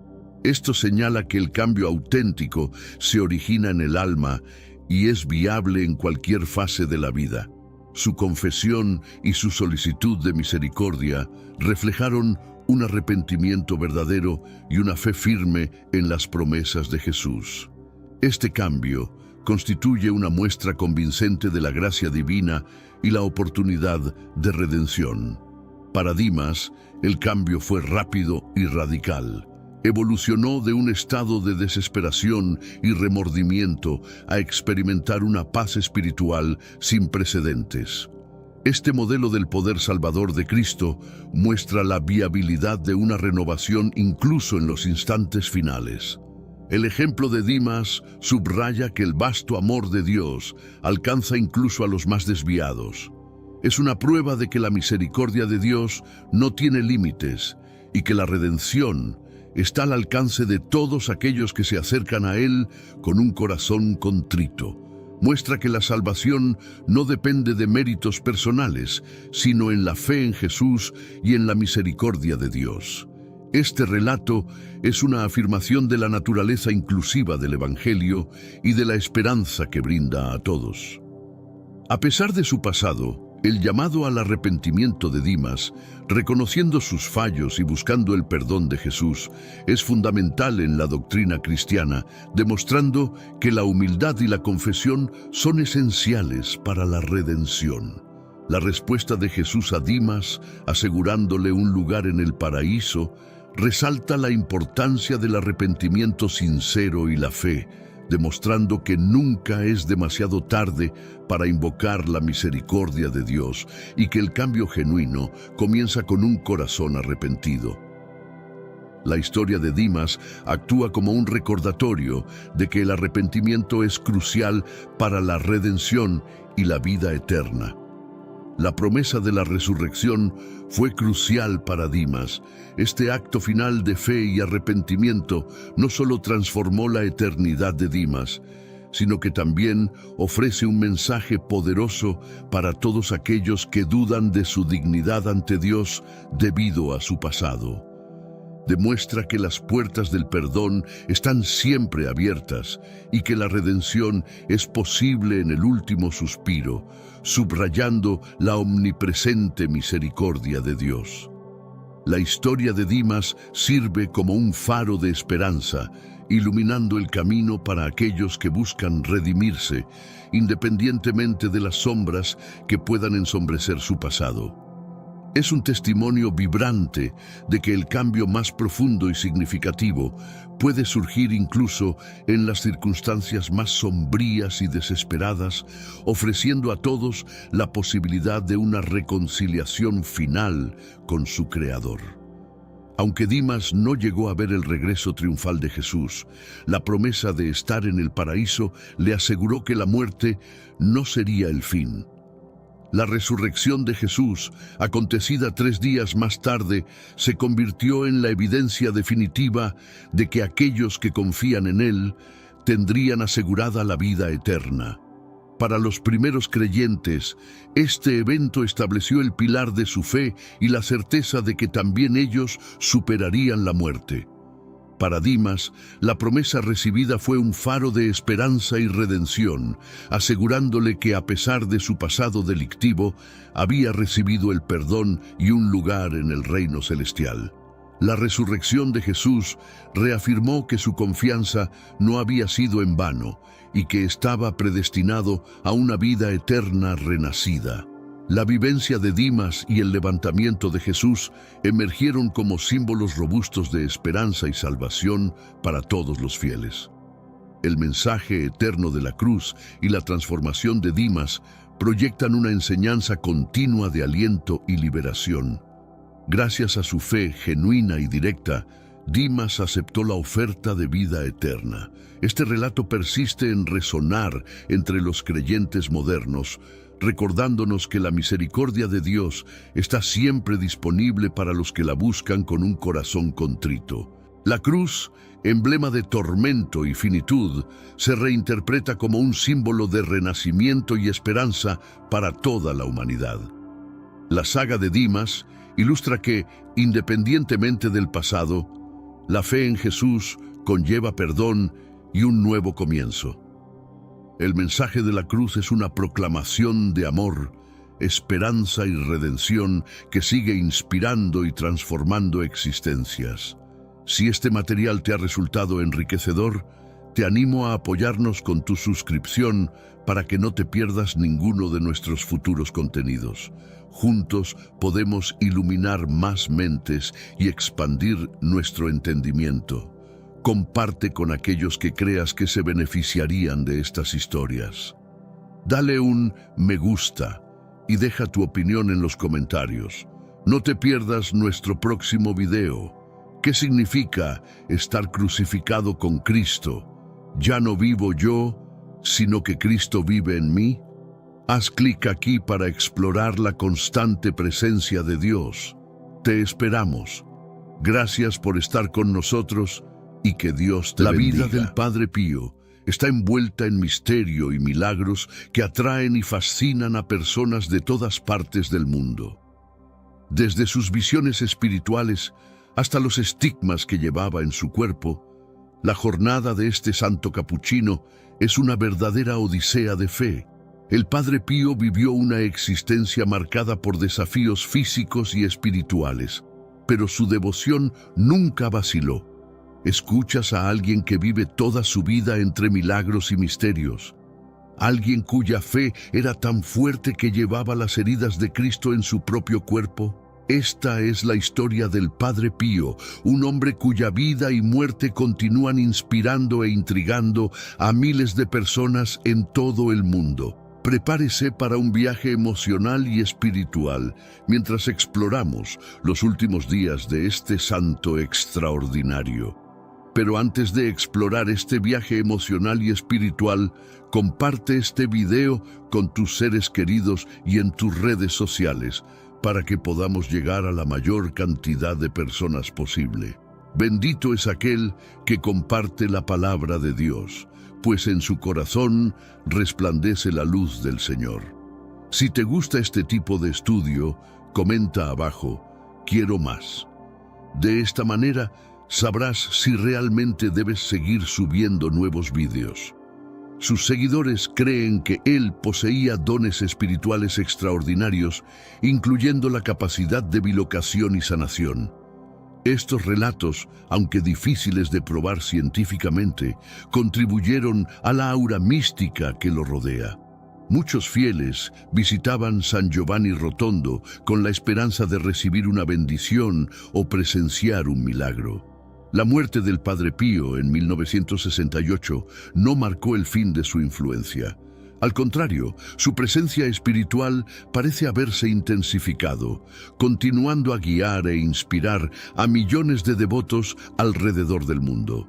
Sus reliquias y lugares de peregrinación continúan siendo fuentes de consuelo y esperanza para muchos.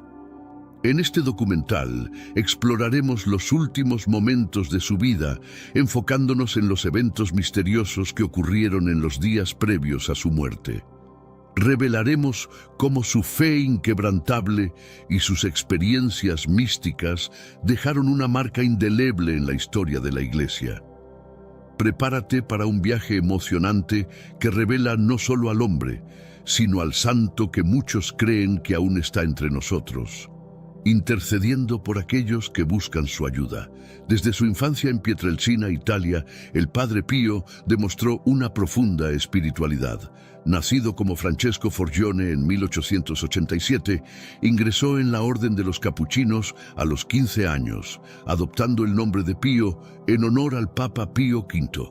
Su vida de devoción comenzó temprano, marcada por visiones y experiencias místicas. Durante su formación religiosa, el Padre Pío enfrentó numerosos desafíos, incluyendo enfermedades graves que amenazaron su vocación. Sin embargo, siempre creyó que su sufrimiento físico era una forma de participar en la pasión de Cristo. Esta convicción lo fortaleció y lo preparó para los intensos años de ministerio que estaban por venir. Ordenado sacerdote en 1910, el Padre Pío rápidamente se hizo conocido por sus largas horas en el confesionario y su dedicación a la Eucaristía. Sus sermones y orientaciones espirituales atraían a miles de fieles que buscaban en él un guía para sus propias jornadas de fe. Su capacidad de entender y consolar las almas era incomparable. Los estigmas, señales visibles de las llagas de Cristo, aparecieron en su cuerpo en 1918, causando admiración y controversia. La Iglesia inicialmente recibió estas manifestaciones con escepticismo, pero la profundidad de la fe del Padre Pío y los testimonios de sanación y conversión asociados a él gradualmente cambiaron esta percepción. La vida devocional del Padre Pío no se restringía a sus obligaciones sacerdotales. Era conocido por sus severas prácticas de mortificación y oración incesante. Cada momento de su vida era una ofrenda a Dios, y su ejemplo de santidad continúa inspirando a millones hasta hoy. En 1968, la salud del Padre Pío comenzó a declinar rápidamente. Sufría de varias condiciones médicas, incluyendo artritis severa, bronquitis crónica y otras complicaciones que hacían de cada día un desafío físico. Sin embargo, su determinación y espíritu inquebrantable nunca vacilaron. Los médicos que lo trataban a menudo estaban sorprendidos por su resistencia y fuerza de voluntad. A pesar de los dolores constantes y la creciente debilidad, el Padre Pío continuaba cumpliendo sus obligaciones religiosas con dedicación. Creía firmemente que su sufrimiento era una forma de purificación espiritual y un medio de interceder por los demás. La comunidad capuchina a su alrededor hacía lo posible por aliviar su sufrimiento. Aún así, el Padre Pío insistía en mantener su rutina de oración y atención a los fieles. A menudo se le veía rezando fervorosamente, incluso cuando apenas podía mantenerse en pie. Su fe era una fuente de inspiración para todos los que lo conocían. En medio de este declive físico, surgieron relatos de fenómenos místicos cada vez más frecuentes. Visiones, bilocación y otras experiencias espirituales fueron observadas por aquellos que estaban cerca de él. Estos eventos, aunque inexplicables, reforzaban la creencia de que el Padre Pío estaba en comunión directa con lo divino. La deterioración de su salud culminó en sus últimos días, donde la línea entre el sufrimiento terrenal y la paz celestial parecía desvanecerse. El Padre Pío era consciente de que su tiempo en la tierra estaba llegando a su fin y enfrentó esta realidad con una serenidad impresionante, siempre confiando en la voluntad de Dios. Incluso ante una salud debilitada, la fuerza espiritual del Padre Pío permanecía inquebrantable. Continuaba siendo una fuente de consuelo y esperanza para los fieles que visitaban San Giovanni Rotondo. Su presencia era un faro de luz en medio de las dificultades, y muchos creían que tenía una conexión especial con lo divino.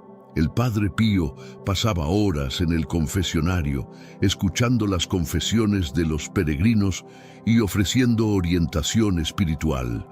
Creía que el sacramento de la confesión era una oportunidad para la curación espiritual, y su impacto sobre las almas que atendía era profundo. Muchos relataban experiencias de paz y renovación después de confesarse con él. Su misa diaria era un evento de profunda significancia espiritual. Aunque físicamente frágil, celebraba la Eucaristía con una intensidad que tocaba a todos los presentes. Los momentos de consagración eran especialmente poderosos, con muchos fieles testificando fenómenos inexplicables durante la celebración. Además de sus actividades religiosas, el Padre Pío era conocido por sus cartas espirituales, a través de las cuales orientaba y consolaba a personas de todas partes del mundo. Estas cartas son un testimonio de su sabiduría y de su capacidad para comprender los desafíos espirituales que enfrentaban sus corresponsales. La fuerza espiritual del Padre Pío también era evidente en su humildad y simplicidad. Vivía una vida de pobreza, castidad y obediencia, siguiendo fielmente las reglas de la Orden de los Capuchinos. Su vida era un ejemplo vivo de devoción y servicio a Dios, y su legado espiritual continúa inspirando a millones. A pesar de su salud frágil, el Padre Pío nunca renunció a sus obligaciones religiosas. Creía firmemente que su deber era servir a Dios y a los demás hasta el último suspiro. Esta determinación era una marca de su carácter y un ejemplo de su dedicación total a su fe. Incluso cuando estaba muy enfermo, el Padre Pío insistía en escuchar confesiones y celebrar misas. Frecuentemente decía que quería morir en actividad, haciendo el trabajo para el cual Dios lo había llamado. Esta determinación era un reflejo de su profunda fe y de su compromiso inquebrantable con su ministerio. Los hermanos capuchinos a su alrededor a menudo se preocupaban por su salud, pero el Padre Pío era inflexible.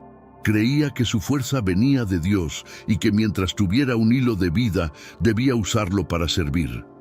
Esta actitud inspiraba no solo a sus confrades, sino también a todos los que acudían a él en busca de orientación y consuelo. La determinación del Padre Pío era visible en su rutina diaria, incluso en los momentos más difíciles. Continuaba rezando fervorosamente, participaba en las actividades del monasterio y ofrecía su apoyo espiritual a los fieles. Su vida era un testimonio vivo de que la verdadera fuerza proviene de una fe profunda e inquebrantable. En sus últimos días, esta determinación se hizo aún más evidente. El Padre Pío enfrentó la proximidad de la muerte con valentía y serenidad, siempre enfocado en su propósito de vida. Continuó siendo una fuente de inspiración hasta el final, demostrando que la verdadera devoción no conoce límites. Para el Padre Pío, la muerte nunca fue un fin, sino un nuevo comienzo. Él veía la muerte como un paso hacia la vida eterna, donde finalmente estaría en plena comunión con Dios. Esta perspectiva le daba una paz y un coraje que eran inspiradores para todos a su alrededor. Creía firmemente que al morir estaría entrando en el cielo para continuar su trabajo espiritual. El Padre Pío hablaba frecuentemente sobre su expectativa por la vida después de la muerte. En sus cartas y conversaciones con sus seguidores, expresaba un deseo profundo de estar con Dios. Esta visión moldeaba la manera en que vivía cada día, siempre con la vista puesta en la eternidad. Su entendimiento de la muerte influía profundamente a quienes lo escuchaban, ofreciendo una perspectiva de esperanza y fe. En los últimos meses de su vida, el Padre Pío sentía la proximidad de la muerte más intensamente. Mencionaba sentir una sombra siempre presente, lista para llevárselo, pero en lugar de temer, se preparaba espiritualmente para el momento final. Sus oraciones se intensificaron y buscaba constantemente el consuelo divino para enfrentar la transición con serenidad. Hermanos míos, estamos viviendo los últimos días en esta tierra. Quiero recalcar que ya todas las profecías se están cumpliendo y se acerca el momento del fin. Te pregunto ahora, si hoy fuera el día del rapto de la iglesia, ¿estás preparado? Decidí lanzar para ustedes mi libro digital Caminos de la Revelación, descifrando la Biblia por completo. Es exclusivo de nuestro canal y ya ha ayudado a miles de personas en todo el mundo a prepararse para este gran día. Sumérgete ahora mismo en las profundidades de Palabra de Dios y prepárate para este gran día descargando este material que enriquecerá tu vida espiritual. No pierdas el tiempo. Haz clic en el enlace disponible en el primer comentario fijado y descarga de inmediato. Las unidades son limitadas, por lo que es crucial actuar. Ahora, para asegurar el acceso a este poderoso material, hazlo ahora antes de que se acaben las unidades. Esta visión positiva de la muerte también influía en la manera en que orientaba a los demás. El Padre Pío animaba a sus seguidores a ver la muerte no como una pérdida, sino como una transformación. Enseñaba que la muerte era solo una puerta a una nueva existencia, donde el alma podría alcanzar la paz eterna. Esta enseñanza trajo consuelo a muchos que estaban sufriendo. La serenidad con la que el Padre Pío encaró la muerte fue un testimonio poderoso de su fe. Hasta su último suspiro, permaneció firme en su creencia de que la muerte era un retorno al hogar, un reencuentro con Dios. Este ejemplo de aceptación y esperanza sigue inspirando a quienes estudian su vida y su espiritualidad. Poco antes de la muerte del Padre Pío, el monasterio de San Giovanni Rotondo experimentó un período de calma y silencio misterioso.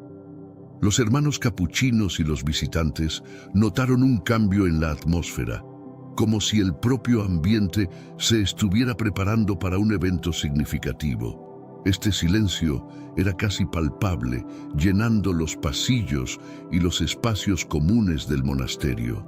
Los relatos de este silencio misterioso varían, pero todos coinciden en que había una sensación de paz que permeaba el lugar. Algunos creen que esta calma era un signo de la proximidad del cielo, un preludio para el paso del Padre Pío a la vida eterna. Este ambiente sereno permitió que los últimos días del santo estuvieran marcados por una profunda espiritualidad. Durante estas noches tranquilas, el Padre Pío pasaba largas horas en oración. Sabía que sus días en la tierra estaban llegando a su fin y dedicaba cada momento a la contemplación y comunión con Dios. Sus oraciones eran intensas y muchos creían que se estaba preparando espiritualmente para la gran transición. Los hermanos capuchinos, aunque preocupados por la salud del Padre Pío, respetaban su deseo de pasar estas noches en oración. Lo veían como un ejemplo de devoción y eran conscientes de que estaban presenciando los últimos momentos de un santo. La presencia silenciosa del Padre Pío durante estas noches era una fuente de inspiración y reverencia para todos en el monasterio. Este período de silencio y serenidad en el monasterio dejó una marca duradera en la memoria de aquellos que estaban presentes. La calma que envolvió el monasterio fue vista como un signo de que algo sagrado estaba sucediendo. Hasta hoy, aquellos que recuerdan estas noches hablan de ellas con un sentido de asombro y respeto, reconociéndolas como un tiempo de preparación espiritual para el paso del Padre Pío. En los últimos meses de su vida, el Padre Pío pidió que colocaran una imagen de San José junto a su celda. San José, el patrón de los moribundos, era una figura de gran consuelo para él. Todos los días, el Padre Pío pasaba algún tiempo en silencio frente a la imagen, reflexionando y rezando. Esta devoción a San José se convirtió en una parte importante de su preparación para la muerte. La elección de San José no fue casual. El Padre Pío tenía una profunda devoción al Padre adoptivo de Jesús, viéndolo como un ejemplo de fe y obediencia. San José, que tuvo la misión de proteger y cuidar a la Sagrada Familia, era una fuente de inspiración para el Padre Pío en sus últimos días. La imagen de San José representaba la tranquilidad y la confianza que él buscaba en sus momentos finales. El Padre Pío creía que San José intercedería por él, garantizándole una muerte tranquila. Esta confianza se reflejaba en sus oraciones y en la paz que demostraba al acercarse el final. Frecuentemente pedía a San José que lo ayudara a mantener la fe y el valor, incluso cuando su salud se deterioraba rápidamente. La presencia de la imagen en su celda era un recordatorio constante de esta protección divina. Los hermanos capuchinos y los visitantes del monasterio notaron el cambio en la atmósfera de la celda del Padre Pío después de colocar la imagen. Había una sensación de calma y serenidad que parecía emanar de ese pequeño espacio. La devoción del Padre Pío a San José se convirtió en un símbolo de su fe inquebrantable y de su preparación espiritual para la muerte. Esta devoción a San José es uno de los muchos aspectos de la vida espiritual del Padre Pío que continúan inspirando a sus seguidores. Su confianza en la intercesión de los santos y su preparación para la muerte con serenidad y fe son ejemplos poderosos de cómo vivir una vida de devoción hasta el final. La imagen de San José junto a su celda permanece como un símbolo de esta fe profunda y duradera. A medida que se acercaban los días finales del Padre Pío, sus oraciones se volvieron aún más intensas. Pasaba horas en meditación y comunión con Dios, buscando consuelo y fuerza para enfrentar la muerte. Estas oraciones eran un reflejo de su profunda fe y de su total entrega a la voluntad divina. Para él, la oración era la llave que abría las puertas del cielo.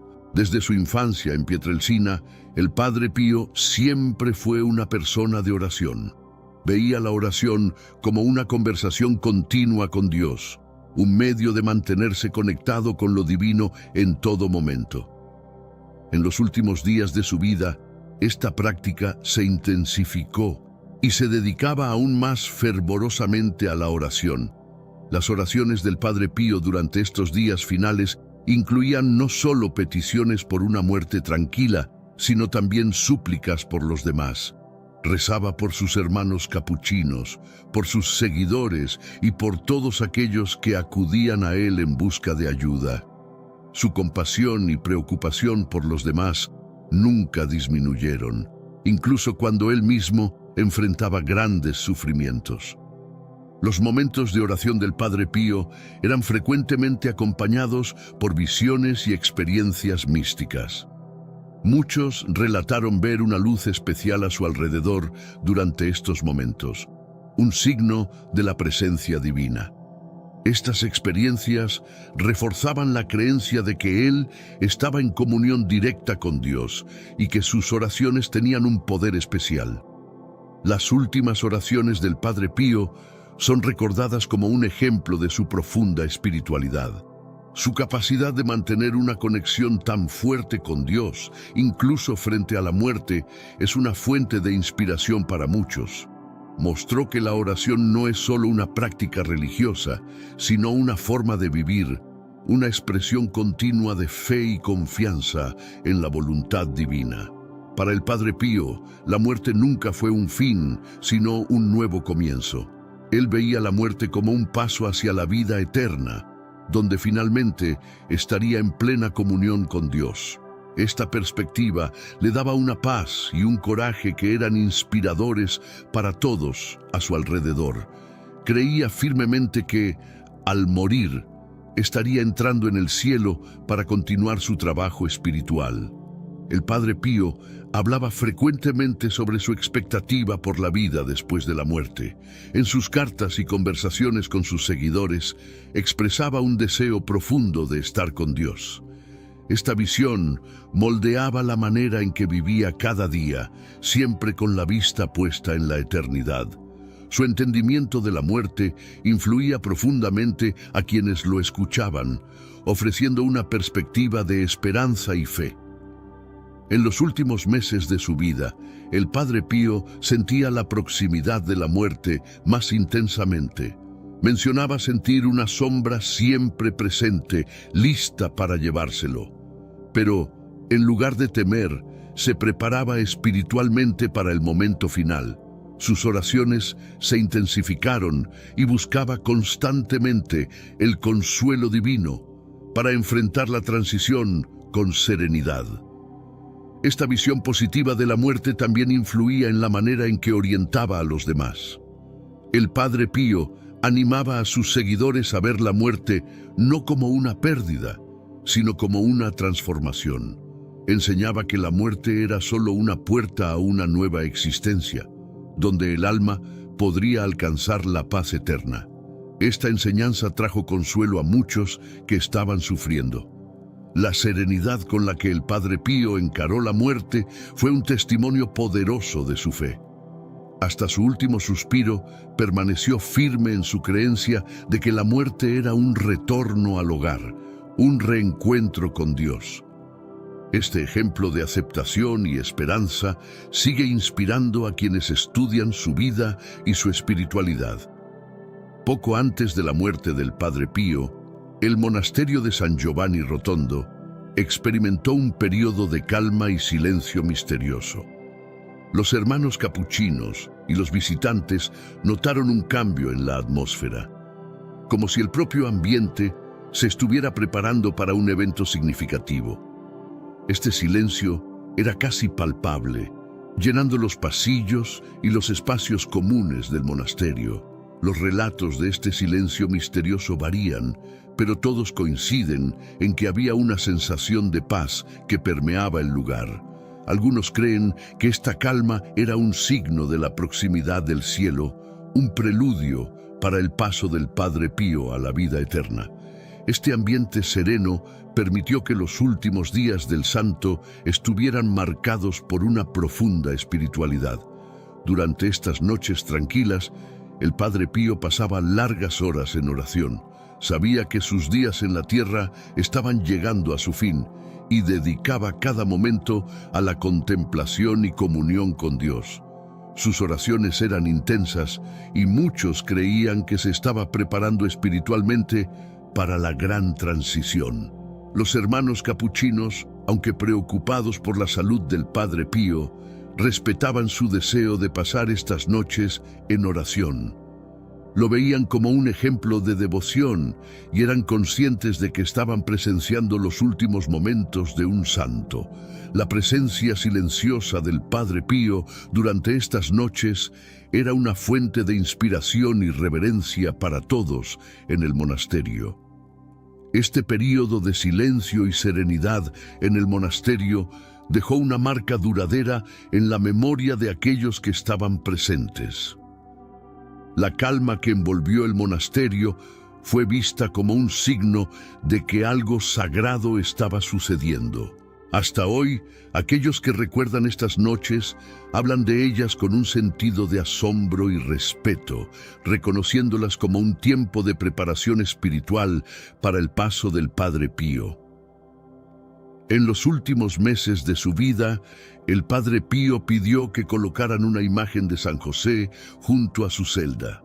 San José, el patrón de los moribundos, era una figura de gran consuelo para él. Todos los días el Padre Pío pasaba algún tiempo en silencio frente a la imagen, reflexionando y rezando. Esta devoción a San José se convirtió en una parte importante de su preparación para la muerte. La elección de San José no fue casual. El Padre Pío tenía una profunda devoción al Padre adoptivo de Jesús, viéndolo como un ejemplo de fe y obediencia.